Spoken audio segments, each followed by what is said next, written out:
a girlfriend, and she's relatively normal. Somebody said, no, Andrew, nobody that wants to date you is normal. Okay, she's normal in comparison to me. And she told me, I talked about you in therapy. I talked about you in therapy. I talked to my social worker. And I'm like, oh no, my girlfriend mentioned me and what we do together to her social worker.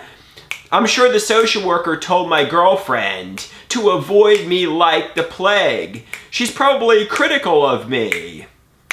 But then again, somebody says, don't worry that your girlfriend talked about you to her social worker.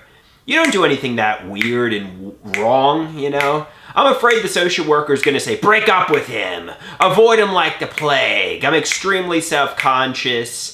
I'm extremely insecure. But most likely the social worker says, I feel bad for him. He's a nice guy. He's not a bad guy.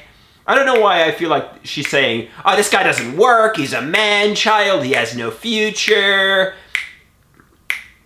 She says, I talked about you to my therapist. I talked about you to my therapist.